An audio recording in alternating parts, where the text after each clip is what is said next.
¿Ya conoces la última publicación del Centro Olof Palme México? Ven, vamos a conocerla. ¿Te gustaría saber cómo ha evolucionado el concepto de seguridad nacional e internacional en el presente siglo? ¿Deseas saber sobre la problemática de la seguridad ciudadana o hídrica? ¿Qué lugar ocupa el terrorismo en la agenda de seguridad nacional de México y por qué?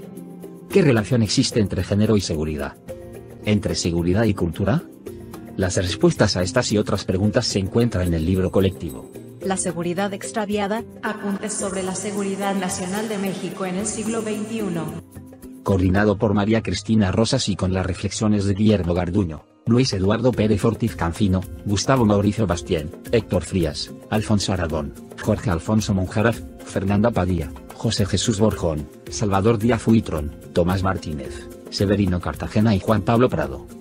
Adquiere ya La seguridad extraviada, apuntes sobre la seguridad nacional de México en el siglo XXI. Envíanos un mensaje a través de nuestras redes sociales para adquirir esta y otras obras del Centro Olof Palme México. Contáctanos hoy mismo.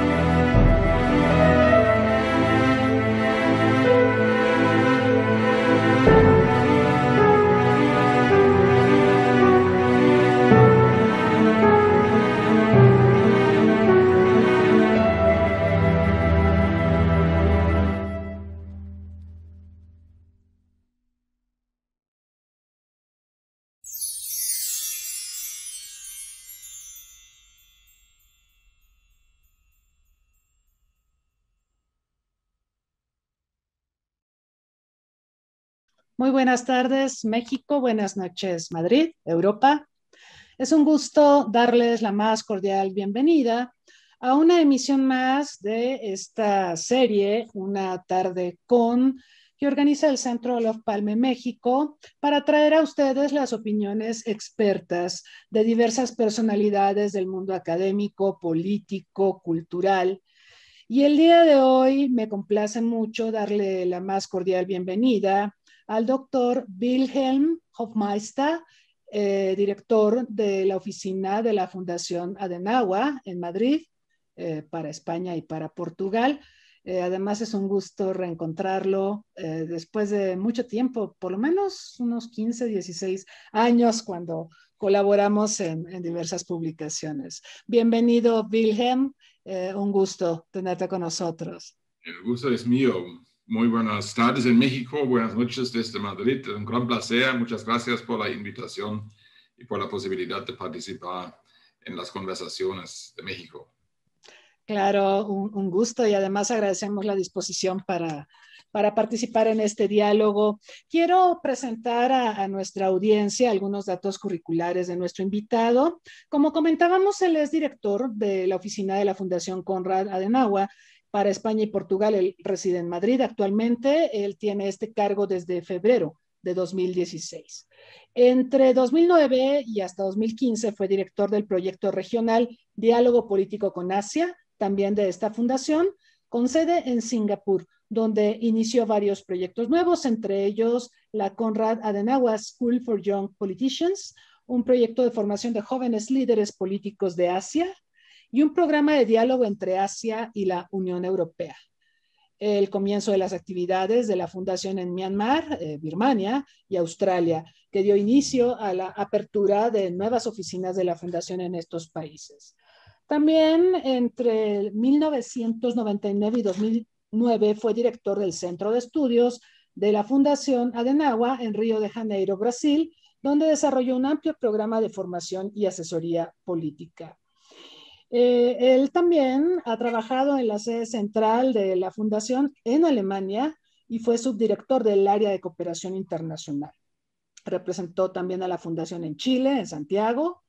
Realizó proyectos de investigación en Bolivia y él posee una maestría y un doctorado en ciencias políticas por la Universidad Johannes Gutenberg de Maguncia, Mainz, Alemania. Ha publicado diversos estudios, libros, artículos sobre temas de desarrollo político y de transformación de sistemas políticos en América Latina y Asia, también sobre las relaciones exteriores de la Unión Europea y últimamente sobre los procesos políticos actuales de España. Y está por publicar también un libro sobre partidos políticos que será pretexto para reencontrarnos posteriormente en otra entrevista. Muy bien, bueno, pues yo quiero, por supuesto, invitar a nuestra audiencia aquí y a todos los que nos están siguiendo en Facebook Live a que formulen sus preguntas, comentarios para nuestro invitado. Y de entrada, pues vamos a pedirle una reflexión sobre un personaje muy, muy importante para Alemania, para Europa, para el mundo, que es Angela Merkel. Angela Merkel, una política que llega a la Cancillería alemana en 2005 y después de 16 años anuncia que ya no se postulará de nuevo en septiembre, ya no estará al frente del gobierno alemán. Sin embargo, ella tiene una larga trayectoria política. Antes de ser canciller, pues tuvo diversas responsabilidades en el país, por ejemplo, como ministra de Medio Ambiente, como líder de la CDU, en fin, y yo creo que para muchos Merkel marca un antes y un después en la Alemania del siglo XXI. Le quisiera pedir a nuestro invitado una valoración sobre los grandes logros del gobierno de Merkel, pero también cuáles serían los temas pendientes, los temas que quizá no pudo resolver a lo largo de estos 16 años de gobierno. Muy bien, es verdad que en pocas semanas tenemos elecciones generales en Alemania el 26 de septiembre y después de esas elecciones la señora Merkel va a dejar la Cancillería, va a entregarla en otras manos. Y ella se va a retirar de la política. No sabe todavía qué hace, así por lo menos lo dice, pero nos deja a todos los alemanes un poco huérfanos porque estamos, claro, estamos acostumbrados a un líder que además, digamos, o fuera de las limitaciones o de las fronteras partidistas, tiene una altísima aprobación durante toda su gestión. La señora Merkel va a cumplir 16 años como primer ministro de Alemania, que es el canciller. En Alemania tenemos esa posibilidad de ser reelegida en esa función indeterminadamente, pero ella dejó, ahora ya anunció el año retrasado que no iba a presentarse nuevamente, pero todos estamos, claro, acostumbrados a tener a ella como líder. Y que quería decir es que tiene una alta aprobación, que es algo singular durante todo su gobierno, y la aprobación nunca cayó abajo de los 50%. Habían, claro, altos y bajos, pero nunca estuvo bajo el 50%, y eso ya indica un poquito que era capaz de conseguir aprobación fuera de las limitaciones, de los límites partidistas, aunque por mucho tiempo, digamos, la mayor parte de su gobierno, durante su gobierno, era también presidente de un partido político y entonces también participante en los conflictos y en los debates políticos. Pero presidió dos veces dos gobiernos de diferente carácter. Tres gobiernos de la llamada Gran Coalición con la socialdemocracia, el primero y segundo. El tercero gobierno era una coalición con los liberales, y ahora el último gobierno también era un gobierno con la socialdemocracia. Entonces, ella trabajó con varias fuerzas del país. De hecho, yo creo, y por el factor de haber vivido afuera de Alemania, yo creo que puedo estimar aún más que algunos de mis compatriotas que no salen tanto, digamos, del país, del aprecio, del reconocimiento que Angela Merkel consiguió para Alemania durante su gestión. ¿Ya? Uno no necesita estar de acuerdo con todas sus decisiones políticas, ¿sí? Pero habían algunos elementos que contribuyeron a construir toda una imagen de Alemania, no solamente ella como personalidad individual, sino también con eso contribuyó a consolidar una imagen de Alemania en el contexto internacional que hasta ahora no hemos conseguido, a pesar de nuestro trabajo de la Fundación Adenauer, que también estamos trabajando un poco en esa diplomacia pública, digamos, pero quiero mencionar algunos puntos esenciales de políticas y después una característica de Merkel. Ella asumió el gobierno poco después, digamos, de la crisis económica, debido al ataque a los toros en Nueva York, cuando la economía había caído. Y Alemania estuvo en una situación en aquella época, no solamente por ese acontecimiento internacional, sino por algunas omisiones y también por el costo de la unificación que todavía se sentía después de la virada del século. Alemania tenía un poco era el enfermo en el continente europeo. Aunque, digamos, su gobierno antecesor había decidido algunas reformas, le tocó a la señora Merkel en su primera gestión, digamos, profundizar reformas esenciales, económicas y sociales en el país que apoyaron mucho, digamos, a la recuperación económica de Alemania. Después viene la crisis financiera de 2007-2008, que no solamente afectó a Alemania de una forma severa, pero también a la Unión Europea. Y es cuando Merkel por primera vez, digamos, aparece, no solamente como un líder alemán, sino con su gestión, a través de su gestión, apoyó mucho a enfrentar, digamos, la crisis económica, financiera, internacional que salió, digamos, del derrumbe del banco de Lehman Brothers en Nueva York. Apoyó mucho para la Unión Europea podía construir alguna resistencia. Y a los pocos años, ya en 2011, tenemos una nueva crisis financiera en el contexto europeo, que es la crisis de la deuda, digamos, la llamada eurocrisis. Y había una pelea hasta dentro del gobierno de Alemania sobre los planos de recuperación. En aquella época, el ministro de Hacienda de Alemania, en primer lugar, quería ser más estricto o más severo con algunos de los socios en el sur, sobre todo en Grecia. Y Merkel al final lo convenció y digamos, lo presionó un poquito. Y claro que junto con Francia encontró un camino para la recuperación, digamos, en Europa. Eso costó alguna simpatía, alguna gente de derecha en Alemania, y eso contribuyó a la creación del partido de derecha, que era primeramente un partido contra el euro, pero con eso se consolidó ya Merkel la imagen de, digamos, de un líder europeo. También había en esa época el desastre de Fukuyama, del desastre nuclear en 2011, creo que era.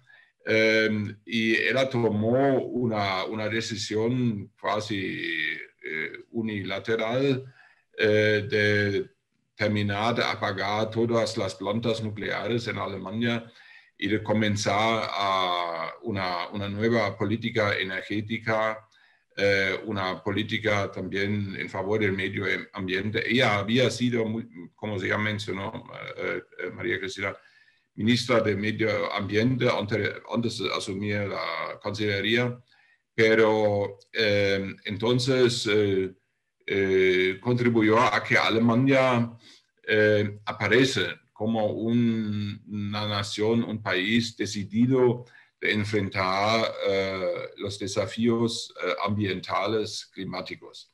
Y después, claro, viene la crisis viene la situación de 2015, el tema migración, cuando ella tomó la decisión de abrir las fronteras de Alemania y dejó entrar, digamos, los refugiados que llegaron hacia Europa, sobre todo desde Siria, desde Irak, desde Afganistán, también desde África. Y eso contribuyó, digamos, a que Alemania aparecía como un país realmente que está dirigida por valores, no solamente por valores democráticos, sino también por valores humanos. A pesar de que después Merkel recibió mucha crítica por parte de algunos sectores políticos dentro de Alemania, Alemania continúa a ser relativamente abierto y nos costó y todavía cuesta, digamos, la integración de muchos refugiados, pero, digamos, el ingreso, el flujo de migrantes continúa, no tan alto como en 2015-2016, cuando 1 millón o más de personas entraron solamente en un año. Y eso es una tremenda tarea de integración que tenemos que enfrentar. Es decir, habían varios temas, varios momentos cuando ella tomó decisiones un poco fuera de la línea habitual de su partido, de la Democracia Cristiana, cuando contribuyó a cambiar el rumbo del país, pero eso fue... Claro, y durante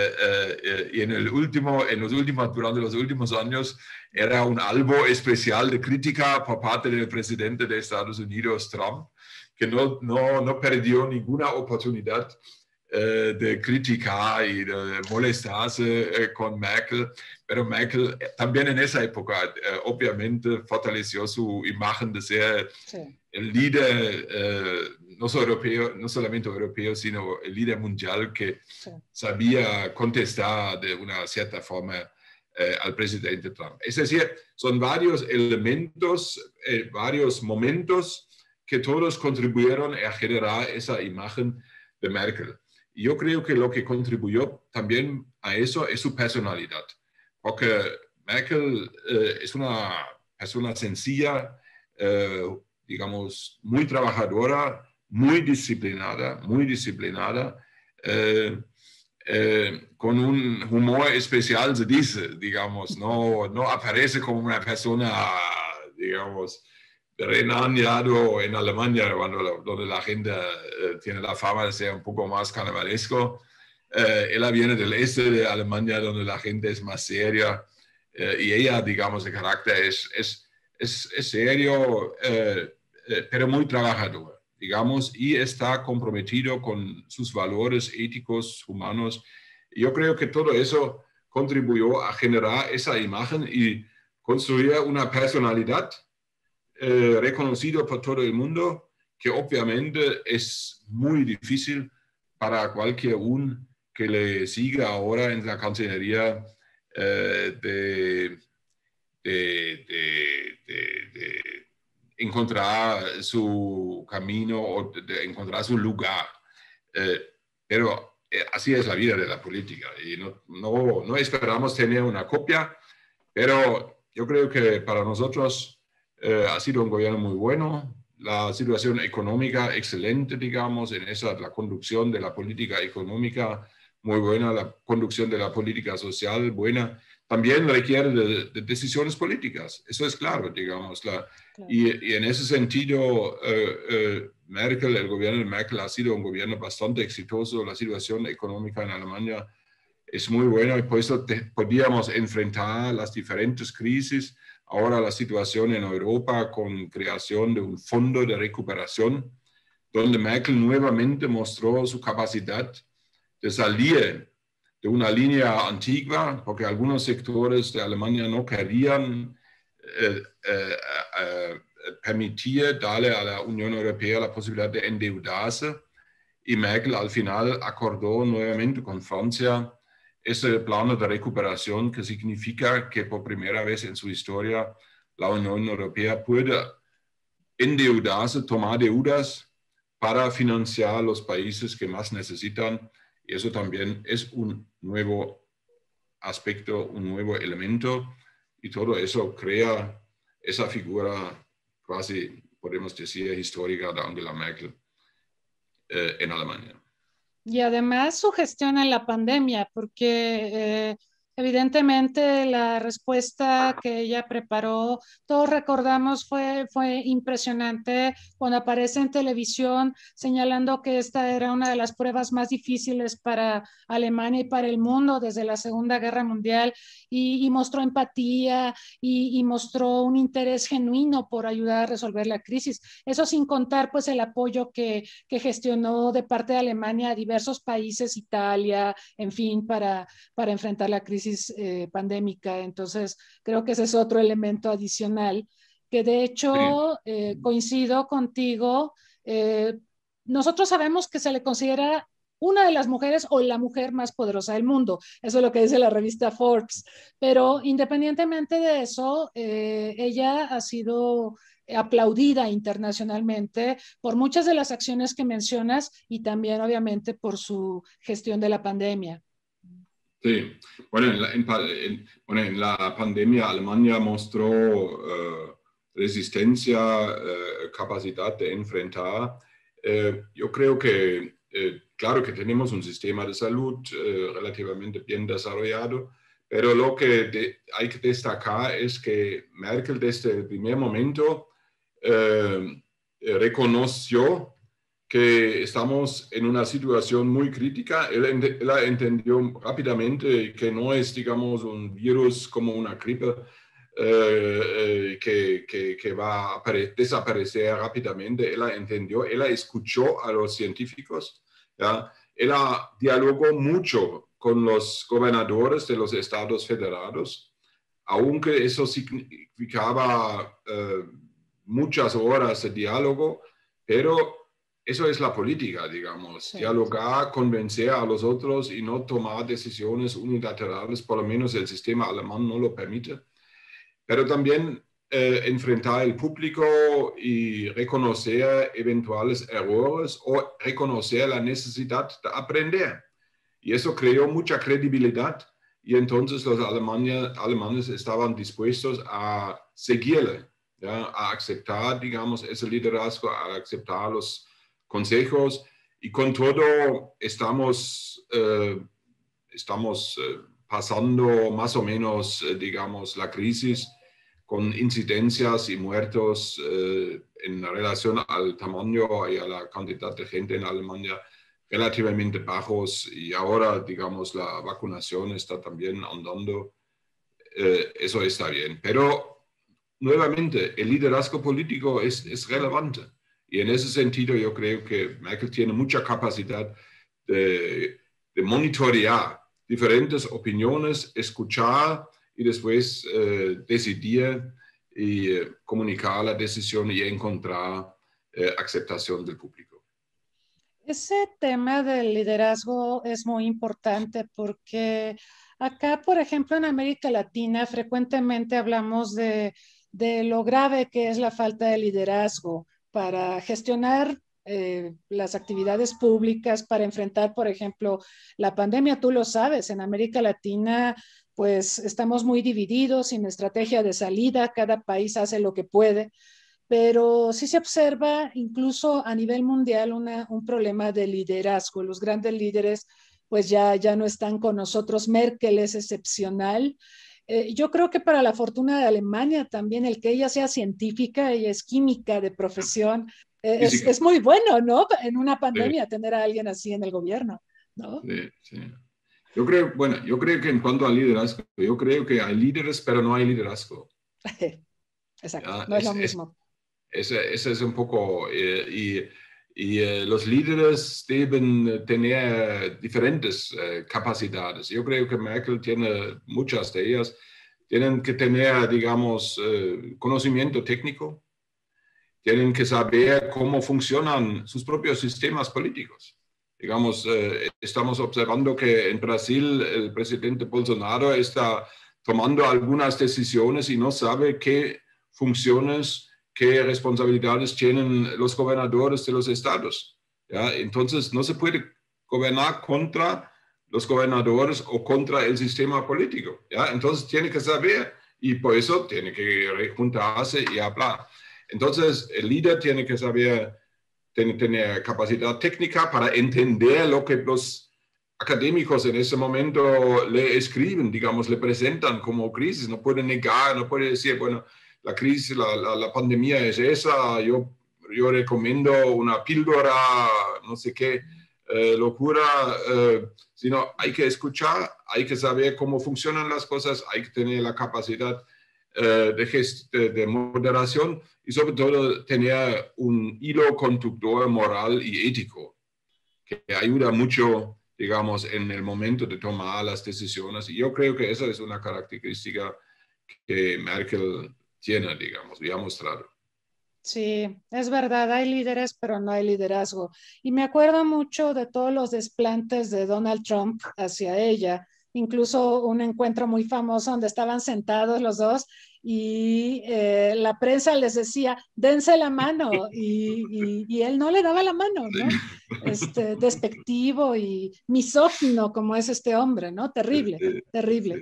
Y todo el daño que además le hizo a Estados Unidos, obviamente, al mundo, a las relaciones con sus aliados, como Alemania, como Francia, como toda la Europa comunitaria. ¿Cómo ves ahora a Biden? Hemos visto poco de Biden, digo, acaba de llegar, pero ¿cómo lo ves? ¿Cómo lo percibes en las relaciones con Alemania, por ejemplo?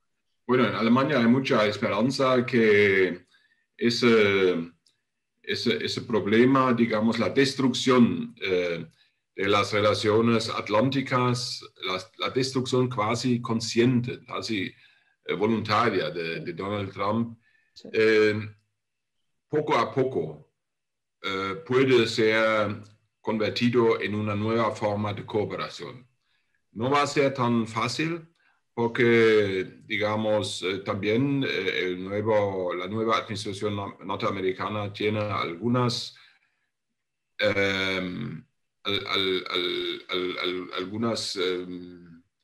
criterios que no necesariamente compartimos de la misma forma. ¿Ya? Hay algunos elementos en las relaciones bilaterales y biregionales con la Unión Europea donde los europeos no comparten todos los juicios de los Estados Unidos y donde va a tardar bastante hasta reconstruir, digamos, el mismo nivel de confianza que existía antes. Tenemos algunos matices diferentes en cuanto a China, a la percepción de China. Sí, no solamente Alemania, sino también algunos otros países europeos, y Alemania no solamente por sus relaciones económicas, sino también porque sabemos que en este mundo tenemos que encontrar nuevas formas de intercambio, de relación, y entonces no puede ser solamente la crítica y el conflicto, sino también debemos buscar puntos de momentos de cooperación. Lo mismo vale con Rusia. Es un socio, un vecino muy complicado, es el vecino directo, se puede decir, de la Unión Europea. Nosotros, más que otros continentes, estamos afectados por lo que ocurre en Rusia, también estamos amenazados por algunas cosas en Rusia. Sin embargo, tenemos que ver dónde hay posibilidades de algún contacto que eventualmente en el futuro puede servir para construir una relación nuevamente más estrecha, hasta con una cooperación. En ese momento es muy complicado.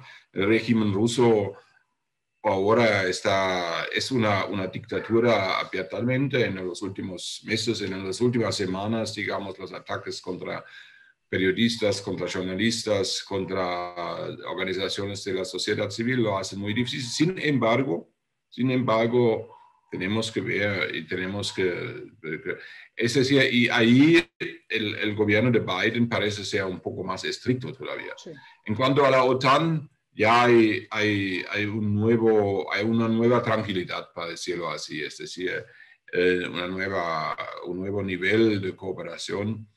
Sin embargo, el gobierno de Biden en muchos aspectos de su política exterior no, en último lugar, en su política hacia América Latina, no ha tomado una decisión muy clara y todavía no sabemos hacia dónde va el viaje y por eso nos estamos muy abiertos en Alemania, con brazos abiertos, pero no sabemos si los Estados Unidos en esos aspectos se van a acercar nuevamente a los europeos.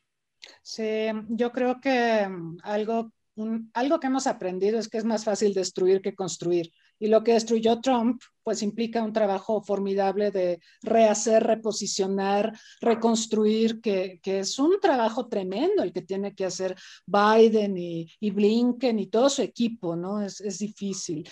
Ahorita mencionaste Rusia y qué bueno que lo hiciste, porque yo siempre he tenido esta percepción de que hay un diálogo, a pesar de que Rusia tiene a Putin, que es dictatorial, y bueno, ya vimos lo que le hace a los opositores, lo que le hizo a Navalny, ¿no? Que lo tuvieron que llevar a Alemania a curarlo, qué terrible.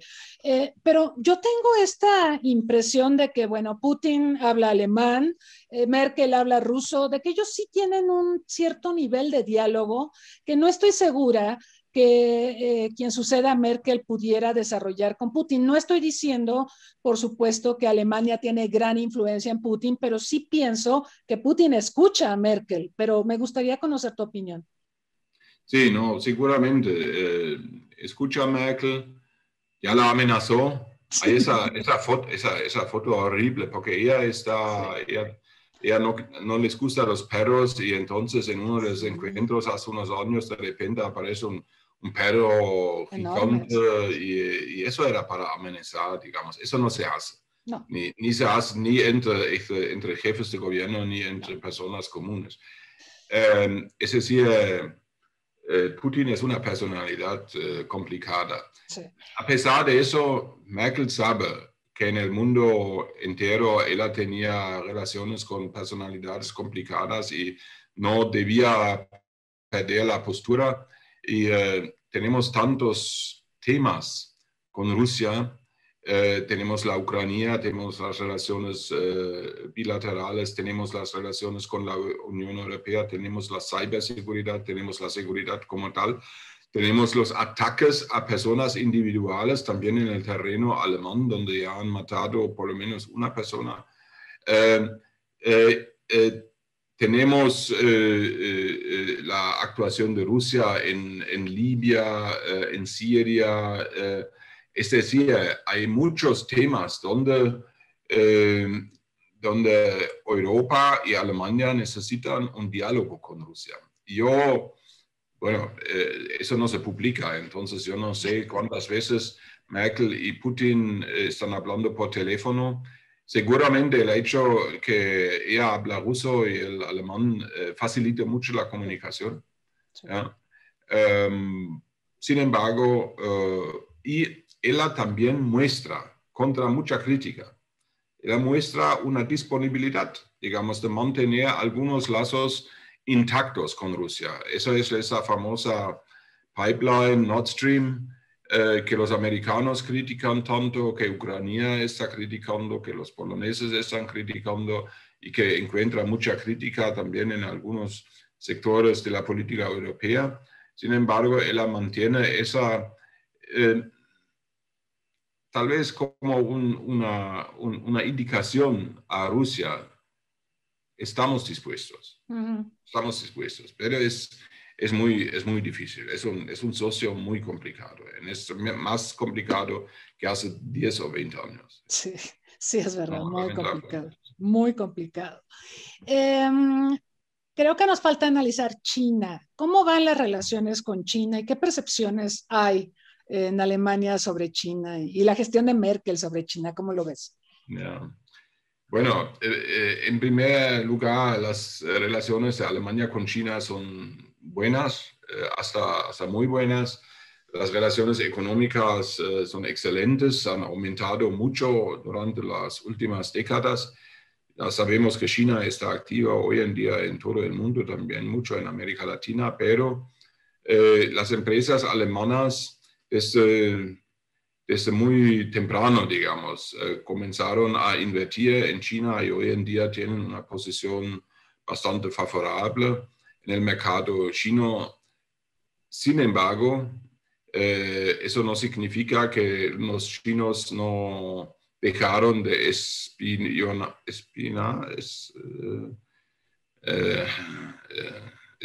digamos, de investigar, de buscar derechos, propiedades de las empresas, etcétera, alemanas. Bueno, hay mucha inversión china en Alemania, pero sobre todo alemana en China. Las relaciones económicas hasta ahora son buenas.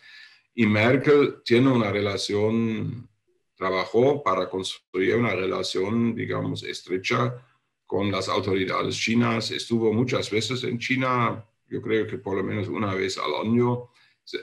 Y Alemania también trabajó para que antes de Joe Biden asumiera la presidencia, la Unión Europea firmara ese nuevo acuerdo de cooperación. Tal vez eso era un poco prematuro, es decir, porque ahora vemos que la actuación de China realmente es problemática en algunos aspectos, y que nosotros, los europeos, pero también junto con los norteamericanos, tenemos que ser un poco más estrictos y llamar la atención a China para respetar las reglas internacionales del comercio, de la cooperación. No es una crítica del régimen de China, sabemos que es muy difícil tener alguna influencia sobre eso. Eso es, la política internacional es muy realista, tiene que ser muy realista en algunos casos. Pero por lo menos en cuanto a las relaciones internacionales de China, China tiene que respetar. Y justamente ayer había esa declaración de la Unión Europea junto con los Estados Unidos sobre los ataques, sobre cyberataques que vienen de China a empresas, no solamente a Microsoft, sino también a otras empresas europeas, y eso es algo que no es aceptable. Y en eso Europa tiene que trabajar, y probablemente tenemos que comenzar los alemanes a pensar cómo diferenciar nuestras relaciones externas. Y en ese contexto, ojalá América Latina encuentre una nueva atención por parte de la economía alemana. Sí. Yo estuve hace tiempo en China, estaba preparando un libro sobre su política exterior y me llamó mucho la atención la presencia económica de Alemania en el sector automotriz, pero también el energético. O sea, la presencia es muy, muy importante. No sé si es posible el país europeo con mayor presencia económica en China. Y bueno, también recuerdo que hubo una polémica ahora con las diversas crisis que ha tenido la Unión Europea, donde me parece que se planteó una legislación a nivel Europa de cuidar a las empresas que estaban quebradas o a punto de quebrar para evitar que China las comprara aprovechando estos colapsos económicos y eventualmente las sanara y después las vendiera mucho más caras, ¿no? Entonces, creo que la relación con China es también complicada, pero veo que fluye mucho el comercio, fluyen las inversiones y eso en todo el mundo, no solamente en Europa. Nos llega una pregunta aquí en Facebook. Te preguntan si podrías comentar sobre quiénes se perfilan como sucesores de Merkel. Bueno, estamos casi en plena campaña electoral, porque el 26 de septiembre son las elecciones y ya tenemos 3 candidatos a canciller. Normalmente hay 2, la CDU siempre tiene un candidato y la socialdemocracia, pero ahora por la primera vez los verdes también decidieron presentar una candidata. En el régimen político alemán no se elige el canciller directamente, sino se elige los parlamentarios, y el canciller será elegido por la mayoría parlamentaria. Entonces, es una cosa más bien simbólica tener una figura como candidato a canciller. Las encuestas indicaron, digamos, la semana pasada, antes de la gran lluvia, esa tormenta. ¡Qué horror! Que es un horror. Horror. Antes de eso indicaron que la CDU estaba subiendo lentamente hasta 31, 32%. Los verdes, que ya en algún momento, hace algunas semanas, estaban en 28%, cayeron mucho porque su candidata joven perdió credibilidad por algunas cosas, digamos, durante los últimos años, entre otras, digamos, últimamente, ella publicó un libro y ahora aparecieron algunas partes del libro que son simplemente copiados de otros y ella no indicó y eso le costó mucho. Eso le costó mucha credibilidad en el contexto alemán.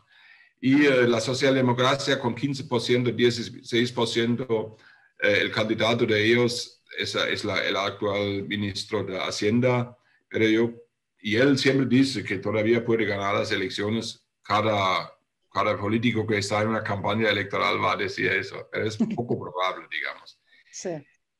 Yo dije hasta la semana pasada, antes de la tormenta, porque ahora la tormenta es horrible, sobre todo en alguna parte de Alemania, sí.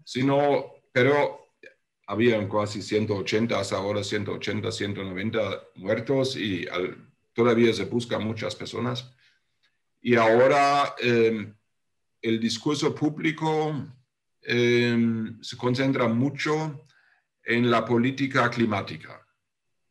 ¿Ya? Porque se dice que la tormenta es un efecto del cambio de clima. Cierto. Alemania hizo poco en cuanto a la conservación del clima. Alemania contribuye 2% al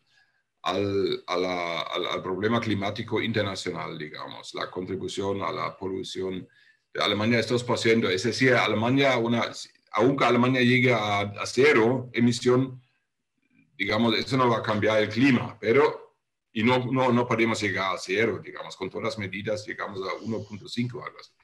Sin embargo, ahora puede ser que los verdes van a subir nuevamente, a pesar del problema de su candidata, pero como los verdes están claramente identificados con el tema climático. Y a pesar de que a mí no me convencen, digamos, las propuestas claras de los verdes, a mí personalmente, sí, pero ellos por lo menos siempre insistieron en el clima, hay que hacer política climática, ¿ya? Y ellos aparecen como aquellos que manejan el tema, ¿sí? Y eso es importante en la política. Y por eso tenemos que ver, todavía creo que la CDU va a ganar una primera mayoría y que va a ser casi imposible formar un gobierno contra la CDU. Y eso significa que el señor Laschet, el candidato de la CDU, al final va a ser canciller. Tal vez en una coalición con los verdes o tal vez en una coalición con 3 partidos. Y eso indica algún cambio del sistema de partidos políticos en Alemania, porque ya no tenemos la situación que 2 partidos, casi ya no tenemos la situación que 2 partidos pueden formar un gobierno. Antiguamente era así, un partido grande, socialdemocracia o CDU mayoritariamente, en la mayoría de los casos CDU, formaron un gobierno con un socio menor que eran antiguamente los liberales. Ya hace tiempo no es posible y puede ser que ahora, después de esas elecciones en septiembre, vamos a tener por la primera vez un gobierno, un tripartito, ¿ya? Que no va a ser más fácil, creo. No va a ser más fácil, porque unir 3 personas es siempre, digamos, y la opinión consensuar 3 personas es más difícil que 2 personas. Sí. Y también es así en los partidos políticos. Y ahí tenemos que ver, pero yo digo, tenemos que observar ahora las encuestas y qué papel va a jugar el clima. Claro que la CDU también pone énfasis en el tema climático, pero no de tal forma y como tema único casi, Claro, como los verdes. claro. Y justo ahora nos mandaron otra pregunta a propósito de las inundaciones. Preguntan, derivado de las severas inundaciones en Alemania, ¿cuál es su opinión sobre la política de gestión de riesgos, sobre todo de prevención? Difícil, ¿no? Bueno, es difícil. Ahora los alemanes somos así, digamos, siempre critican.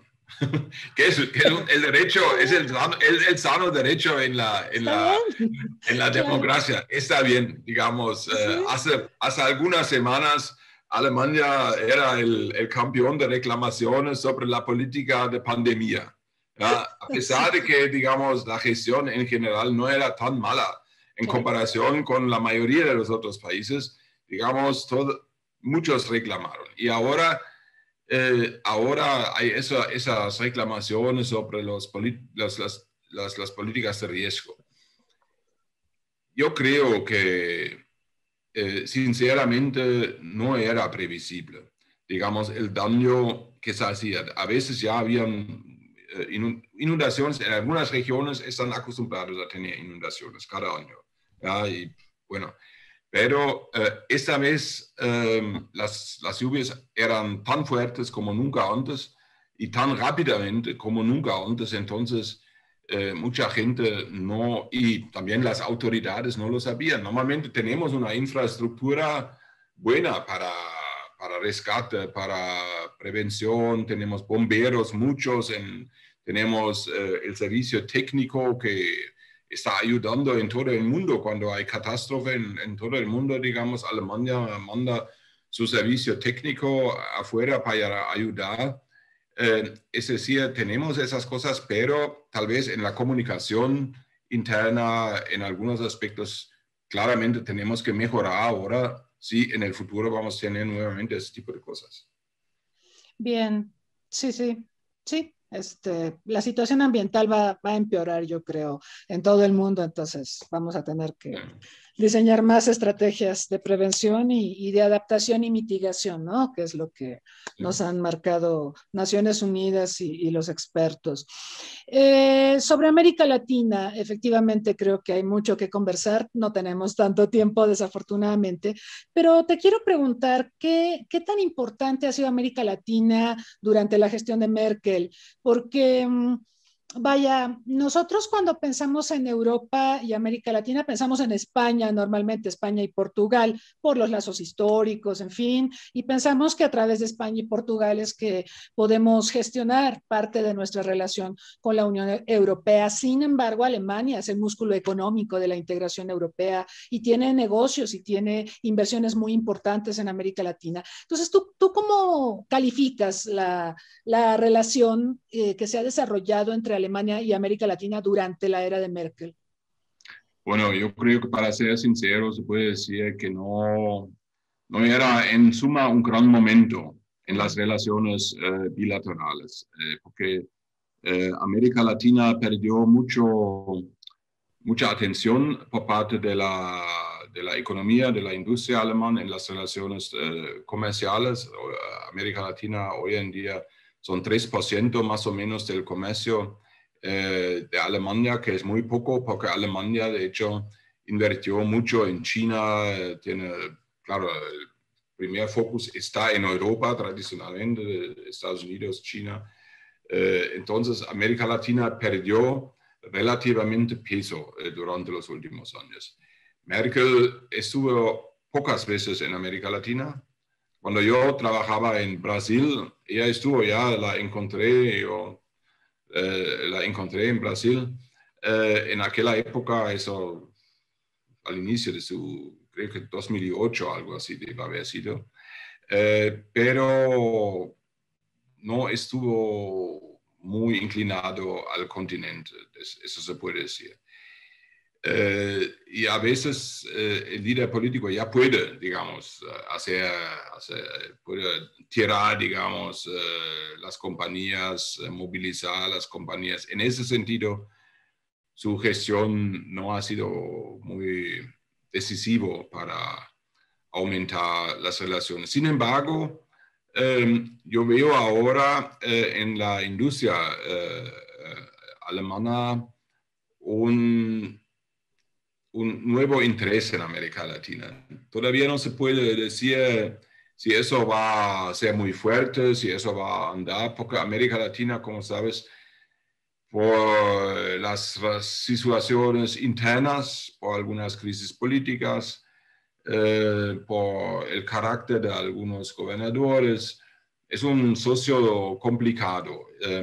Alemania tradicional, México obviamente tiene un lugar especial para Alemania porque por la cercanía a los Estados Unidos también, eso lo sabemos, digamos, para las empresas alemanas es muy ventajosa estar en México para entrar al mercado de Estados Unidos, pero el focus tradicionalmente de las relaciones económicas eran en el sur del continente y sobre todo Brasil, obviamente, sí. Brasil es el gigante del continente, y allá Alemania perdió también presencia durante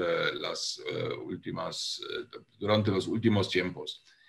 Sin embargo, yo vi algunos papers, algunas publicaciones de la industria alemana en el contexto, digamos, del BD, de la asociación, pero también de algunos otros, y ahí se expresa mucha confianza en las perspectivas de América Latina y, volviendo a China, yo creo que más y más empresas alemanas ahora saben que tienen que diversificar, porque una dependencia unilateral o tan destacada de China no es sana para la economía y para la industria alemana.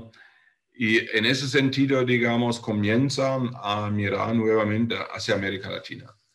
En cuanto al caso de América del Sur, sería muy bueno ratificar finalmente el acuerdo Mercosur con la Unión Europea. Sin embargo, desde mi punto de vista, lamentablemente, hay algunas trabas.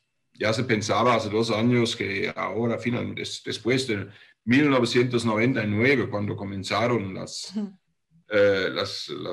discusiones, o antes de 99, comenzaron las negociaciones. Finalmente se llegaba a un acuerdo, pero tanto la discrepancia del desacuerdo entre los socios, sobre todo entre Argentina y Brasil, pero también en el lado europeo, los franceses, los irlandeses, los austríacos y algunos otros por su política agraria y el temor, digamos, del ingreso de productos agrarios desde el sur de América Latina. Ellos ponen nuevas trabas a la ratificación del acuerdo por el Parlamento Europeo. Entonces, lamentablemente todavía no está ratificado definitivamente. Eso sería un gran paso. En cuanto a México, también hay ese acuerdo entre México y la Unión Europea. Sería también bueno, digamos, llegar a esa renovación. Creo que están todavía negociando la renovación del acuerdo bilateral entre México y la Unión Europea. Ojalá que se pueda concluir luego y eso va a abrir nuevas oportunidades. En cuanto a las relaciones tradicionales, entonces, no es tanto la política estatal individual, sino también el conjunto de la política europea, porque en cuanto a los tratados y todo eso, ya no son de la responsabilidad de los estados nacionales en la Unión Europea, sino de la Unión como tal. Sí. Y sí es verdad, el tratado Mercosur-Unión Europea, yo recuerdo que desde el 95 se planteó, desde 1995, y había muchas expectativas de tener un tratado transregional entre los dos procesos de integración, pero también me acuerdo mucho de las discrepancias que había entre los países del Mercosur y cómo eso atoraba el proceso, ¿no? Es el desacuerdo entre Argentina y Brasil. Y hoy en día, digamos, es una cosa increíble que los presidentes de los dos países no hablan entre sí. No se hablan, es impresionante. No, eso es una locura, sí. una locura.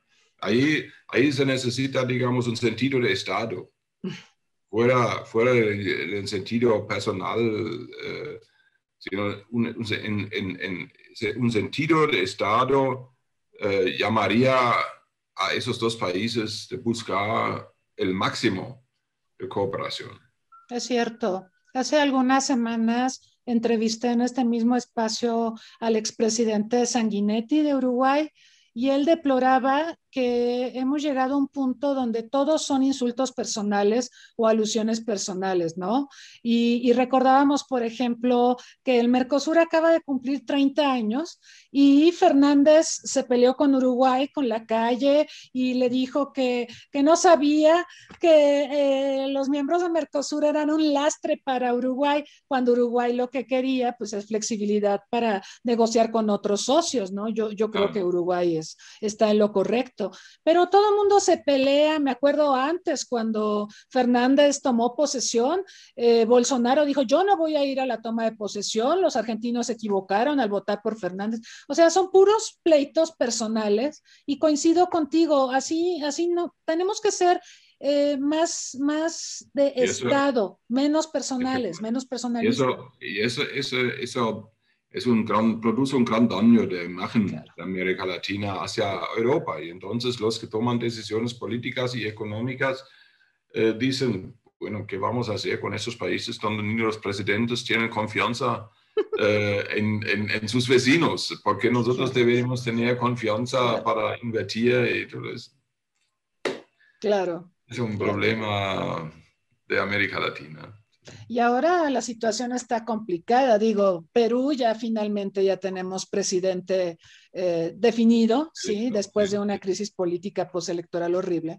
Pero mirando la región, y pues esta sería una de las últimas preguntas que te haría, vemos mal a la región, vemos la situación en Cuba, vemos la situación en Nicaragua, en Colombia, mucha inestabilidad política, o sea, lo de Haití, por ejemplo, que asesinaron al presidente. O sea, vemos una situación muy deteriorada en lo político, vemos mucho daño de la pandemia, no solo en los sistemas de salud, sino también en las economías de los países de la región. México, tú lo sabes, México tenía poco crecimiento antes de la pandemia y la verdad es que la pandemia pues nos ha puesto en una situación muy complicada y a toda la región en general, ¿no? ¿Cuál es tu expectativa? O sea, ¿a dónde nos estamos encaminando con crisis política, con crisis económica, con crisis pandémica? ¿Cómo ves a la región? ¿Le ves futuro? ¿Crees que se van a solucionar las cosas pronto? ¿O cuál es tu pronóstico? Bueno, futuro siempre hay. Sí, futuro siempre hay. Yo creo que América Latina está caracterizada por ese péndulo. Ya, siempre se habla del péndulo, de la política, de la economía. Le falta hace mucho tiempo, le falta estabilidad o nunca ha tenido, digamos, una continuidad, una estabilidad que permitía una consolidación de los regímenes políticos y de los regímenes económicos. Y yo creo que eso va a durar todavía algún tiempo. En ese momento tenemos situaciones políticas complicadas en muchos países. También un país supuestamente estable, como Chile, está atravesando una situación muy complicada. Ese proceso de redactar la Constitución, no sabemos hacia dónde va. Digamos, las fuerzas extremistas de izquierda por lo menos tienen un peso considerable y eso puede generar nuevos conflictos. Sí. Debemos observar los militares. Yo no creo que los militares van a intervenir en la política en América Latina.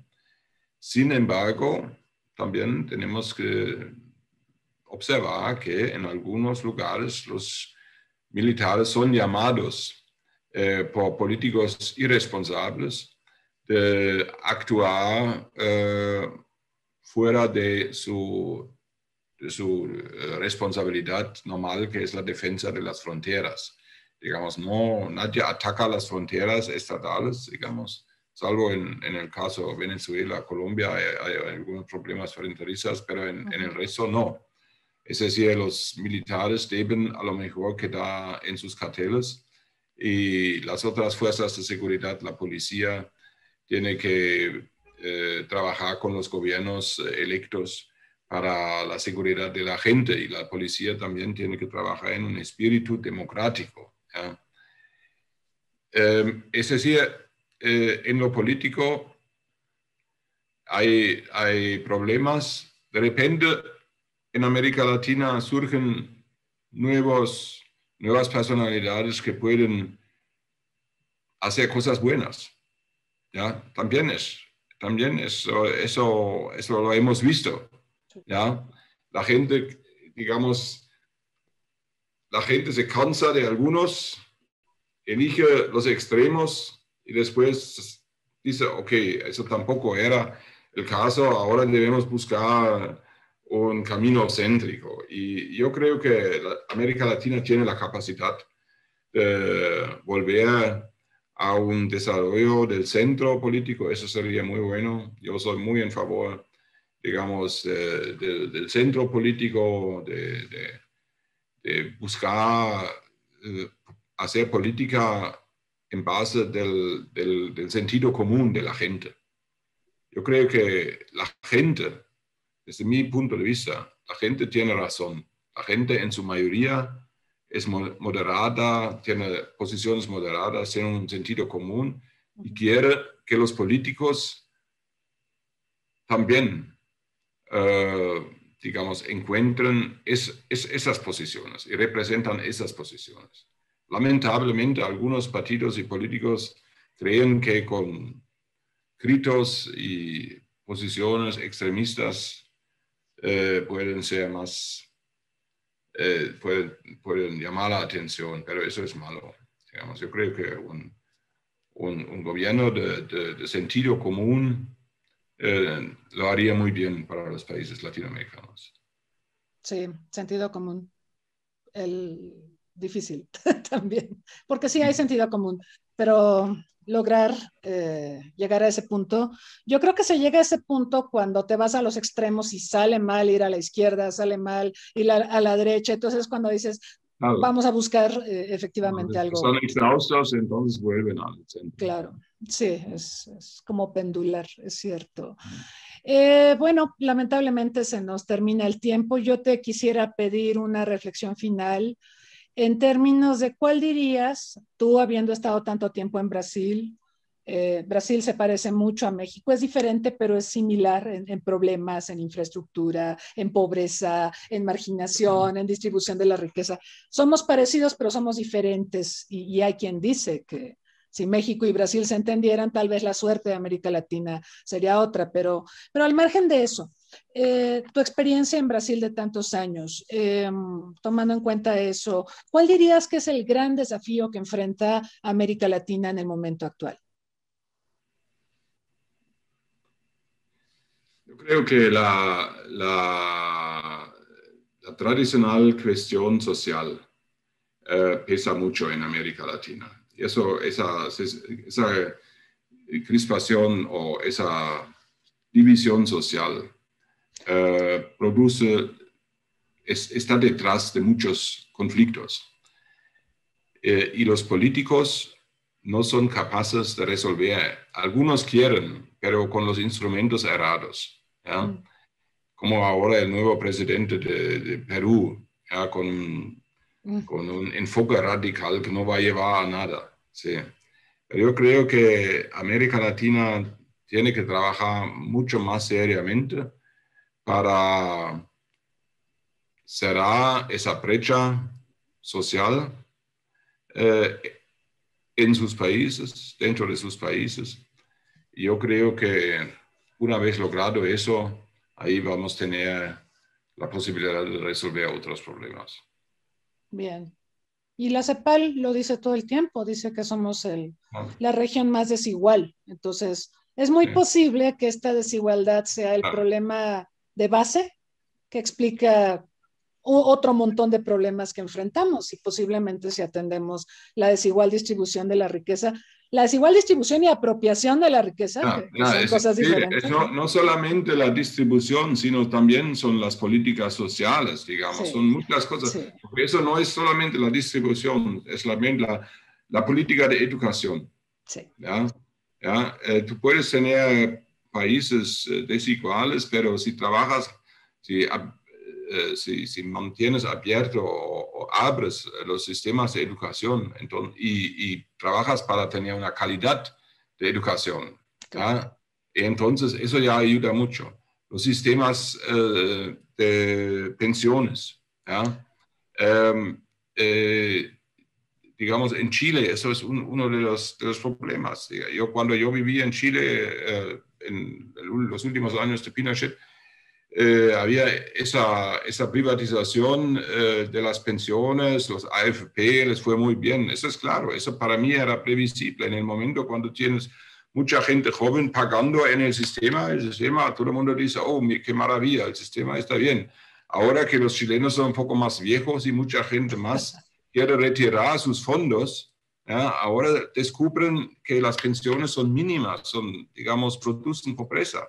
Y eso no solamente es la división social, sino también es la mala gestión, digamos, sí, de las políticas sociales. Y eso debe mejorar, sí, en América Latina, porque eso siempre genera nuevos conflictos.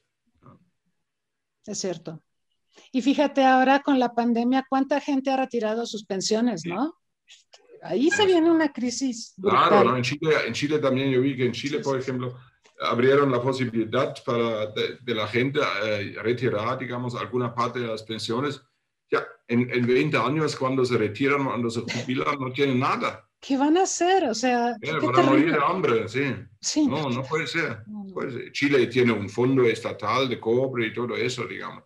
Pero claro, y hay sistemas de impuestos también, digamos, eso es la parte de la distribución. Claro. ¿Quién paga impuestos? Claro, sobre todo las riquezas personales y todo eso. Es un tema grande, pero yo creo que el tema social en ese sentido más amplio es un problema muy serio para América Latina. Sí, coincido. Lamentablemente se nos terminó el tiempo, pero estoy segura de que tendremos oportunidad de hablar en otra oportunidad, continuar con estos temas, hablar de tu libro también. Sí, y te agradezco mucho, Wilhelm, tu tiempo, tu disposición. No sé si quisieras agregar alguna reflexión final, una despedida. Bueno, no sé, una reflexión, pero yo creo que primeramente quiero agradecerte por la oportunidad de conversar, ha sido muy agradable y la gente siempre aprende también en esas cosas. Yo creo que una reflexión final es, tenemos que cuidar nuestras democracias. Eso es, yo creo que un desafío central para todos, no solamente para América Latina, también lo vemos en Europa, ustedes lo observan, qué problemas tenemos con Polonia, con Hungría. Yo vivo en España hay problemas serios, en Alemania tenemos ese partido derechista, nacionalista, donde hay algunos fascistas, hasta, digamos, ese populismo al final en toda parte produce problemas para la democracia.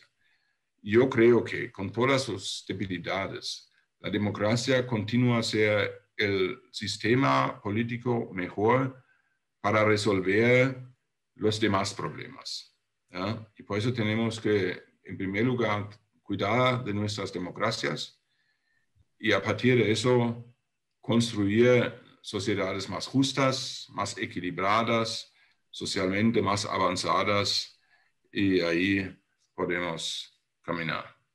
Cuidar las democracias, sí, hay que cuidarlas, porque tal vez no sea un sistema perfecto, pero es el mejor que tenemos hoy por hoy, y eso nos permite dirimir controversias, nos permite avanzar, construir, concertar posiciones, en fin. Entonces, bueno, ya lo escucharon, hay que cuidar las democracias. Muchas gracias, Willem.